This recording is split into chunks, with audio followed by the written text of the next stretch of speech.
Hello दोस्तों, आज हम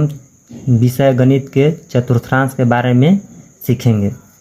हम जानते हैं कि वृत्त में कुल 360 डिग्री का कोण बनते हैं। अगर इसमें हम 4 से भाग दें तो प्रत्येक खंड को चतुर्थांश कहा जाता है। प्रथम चतुर्थांश का स्थान ये है, द्वितीय चतुर्थांश का स्थान ये है और तृतीय चतुर्थांश का स्थान ये है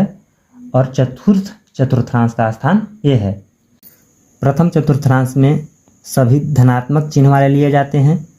द्वितीय चतुर्थांश में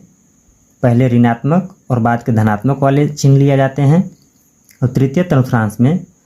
पहले ऋणात्मक और दूसरे भी ऋणात्मक वाले चिन्ह लिए जाते हैं और चतुर्थ चतुर्थांश में पहले धनात्मक और बाद वाले ऋणात्मक चिन्ह लिए जाते हैं। जैसे प्रश्न पहला में x और y का मान दिया हुआ है 4 और 10, तो x पर जो x वाला जो दिखाई दे रहा है मान, उस पर इसको 4 पर लेना है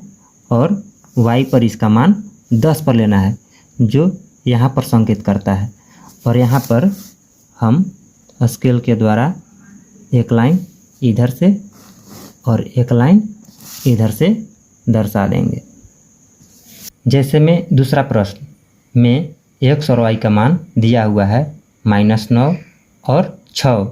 यानी कि पहले स्थान पर -9 है, यानी कि इस x पर x डैश की तरफ पे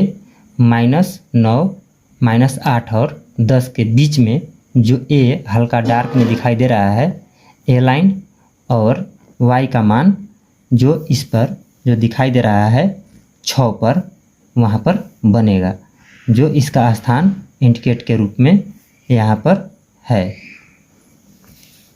और इसको दोनों साइड से इस तरह से और इस तरह से मिला दीजिए, जो -9 और 6 को सूचित करता है। जैसे प्रश्न तीसरा में x और y का जो मान दिया हुआ है -4 और -10, यानी कि दोनों माइनस में है, तो -4 जो x का वैल्यू बनता है जो यहाँ होगा, और -10 इसी रास्ते पर जो y पर है, यानी कि यहाँ पर होगा, यानी कि y पर यहाँ 10 और x पर यहाँ -4, दोनों को मिलाएंगे और जो स्थान बनेगा इसका बिंदु वह -4 और -10 होगा। जैसे प्रश्न 4 में x और y का मान 6 और -2 दिया हुआ है।